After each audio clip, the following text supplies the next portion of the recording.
LCL, ma vie, ma ville, ma banque. Bonjour. Aujourd'hui dans le Flash des marchés financiers, nous recevons Didier Rambosson des équipes de gestion de portefeuille de LCL. Bonjour Didier. Que doit-on retenir de ces 15 derniers jours ? Les marchés actions ont connu une évolution contrastée au cours de la dernière quinzaine, terminant sur la période proche de l'équilibre en zone euro et légèrement positif aux États-Unis.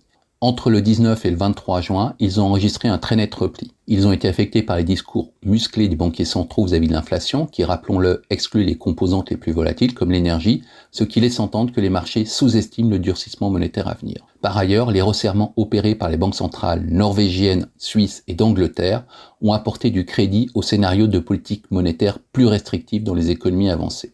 Enfin, les données PMI en zone euro ont à nouveau reculé par rapport au mois précédent, suggérant que cette dernière est désormais à l'arrêt. Au final, tout cela a renforcé la probabilité d'une récession cette année en zone euro. La semaine dernière, les marchés ont fait preuve d'un regain d'optimisme. Le contexte géopolitique, marqué par la rébellion avortée de Wagner en Russie, n'a eu au final qu'un impact marginal. Ce sont d'abord les stress tests des banques américaines qui ont rassuré les investisseurs. Leurs résultats ont démontré que ces dernières sont suffisamment capitalisées pour encaisser une récession économique sévère.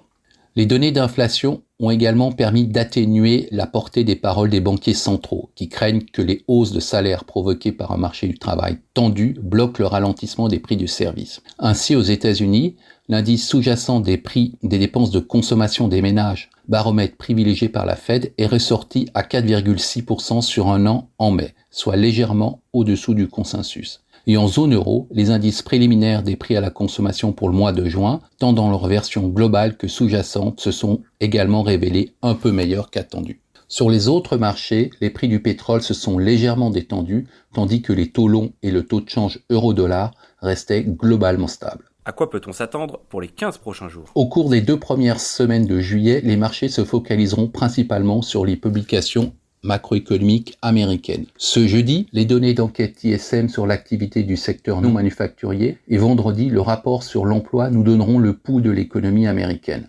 Le jeudi suivant, les investisseurs concentreront toute leur attention sur les données de l'indice des prix à la consommation de juin. La poursuite du mouvement d'amélioration, notamment pour l'indice sous-jacent, serait de nature à rassurer les marchés quant à l'évolution des taux courts à la rentrée. Enfin, les marchés prendront connaissance des premières publications des résultats d'entreprise au titre du deuxième trimestre, dont, rappelons-le, les marges se situent à des niveaux proches de plus hauts historiques. Merci Didier pour cette analyse. Nous nous retrouvons dans 15 jours pour un nouveau flash des marchés financiers. LCL, ma vie, ma ville, ma banque.